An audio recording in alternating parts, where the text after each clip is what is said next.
আসসালামু আলাইকুম বন্ধুরা, কি অবস্থা সবার? আশা করি সকলেই ভালো আছো। তো আজকে আমরা দেখতে চলেছি 500 বছরের পুরনো মসজিদ, যেটা আগে 10 টাকার নোটে ছিল। আগেকার 10 টাকার নোটের যে মসজিদটা ছিল, আটিয়া মসজিদ। তো আমরা মসজিদটা দেখার জন্য আজকে চলে এসেছি। তো আমরা মসজিদটা ঘুরে ঘুরে দেখবো এবং আপনাদের যতটুকু আমরা দেখাতে পারি ততটুকু দেখানোর চেষ্টা করবো। তো আপনারা সাথে থাকেন, ভিডিওটি শেষ পর্যন্ত দেখবেন।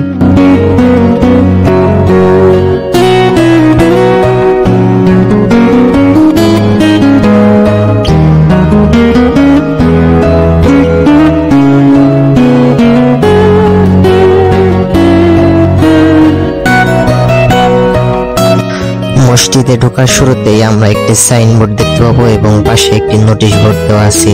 তো আপনারা যারা যাবেন দেখার জন্য সবাই নোটিশ বোর্ডটি ভালো করে পড়ে নেবেন।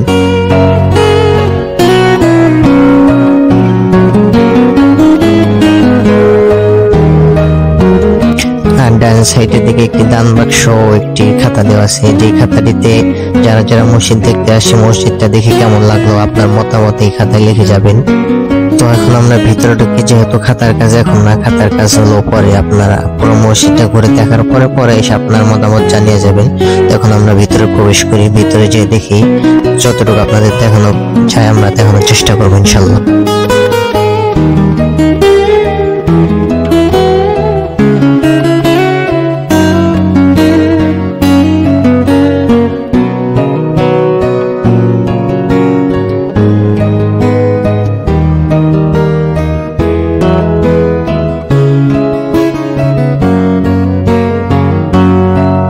তো বন্ধুরা, এখন যে ঘরটি দেখতে পাচ্ছেন এই ঘরটিকে বলা হয় অন্ধকার ঘর। আমরা শুনেছি এই ঘরে একবার যে ঢুকে সে আর বের হতে পারে না। তো কথাটা কতটুকু সত্য সেটা আমরা সঠিক জানি না, তো এটা আমাদের শোনা কথা। তো এখন এখানে পানি তো ভালো করে দেখানো যাচ্ছে না, আর একটু ভিতরে ঢুকে আপনাদের দেখানোর চেষ্টা করতাম।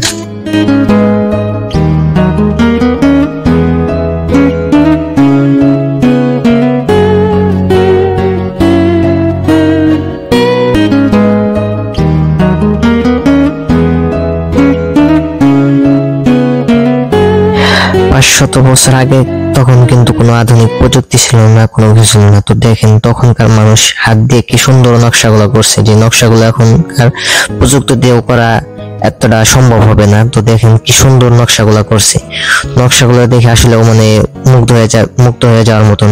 আপনারা নিজে এসে না দেখলে পরে বুঝতে পারবেন না যে নকশাগুলো কতটুকু সুন্দর।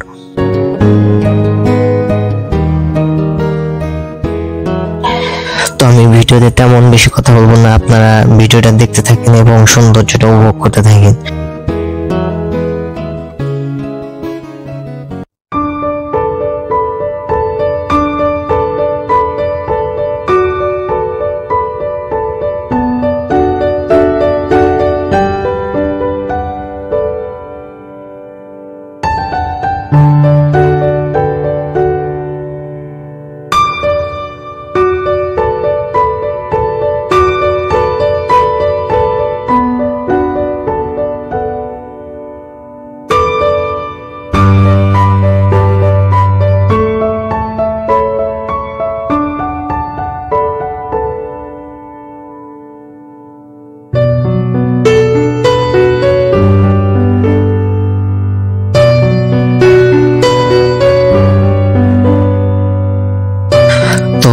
মসজিদটা মোটামুটি দেখা শেষ। তো এখন আপনাদের আমি আরো একটি পুরান মসজিদ দেখাবো এবং তারপরে দেখাবো শাহানশাহ আদম কাশ্মীর রহমতুল্লাহ আলাইহির মাজার, যেখানে ইনি ইসলাম প্রচার করার জন্য সর্বপ্রথম যিনি আসছিলেন ওনার মাজারটাও এখানে এই মসজিদের একটু পাশেই। তো ওনার মাজারটাও ইনশাল্লাহ দেখাবো আপনাদের।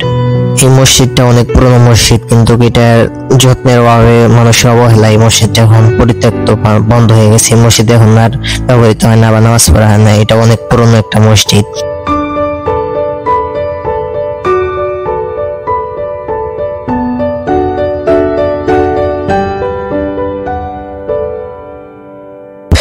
তো আমরা এখন চলে এসেছি হযরত শাহানশাহ বাবা আদম কাশ্মীর রহমতুল্লাহ আলাইহির মাজারে। তো এই মাজারকে উল্লেখ করে প্রতি বছর ফেব্রুয়ারির 25 তারিখ থেকে একটা মেলা হয় এখানে, যে মেলাটা 3 দিন ব্যাপী হয়। তো এই ইনশাল্লাহ মেলার সময় আপনাদের একটা ভিডিও দেওয়ার চেষ্টা করবো। মেলাটা অনেক জমজমাট এবং অনেক বড় হয়। তো আপনারা চাইলে মেলার সময় এসে ঘুরে যেতে পারেন, মেলাটা অনেক বড় হয়, মেলার সময় এসে ঘুরে যাবেন এবং আটিয়া মসজিদটাও দেখে যাবেন। তবে আমার ব্যক্তিগতভাবে আমি মাজার তেমনটা সাপোর্ট করি না, মাজার আমার ব্যক্তিগতভাবে তেমনটা পছন্দ না। তো বন্ধুরা, ভিডিওটি ভালো লাগলে লাইক, কমেন্ট এবং শেয়ার করে দিবেন, আর চ্যানেলে নতুন হয়ে থাকলে চ্যানেলটি সাবস্ক্রাইব করে দিবেন।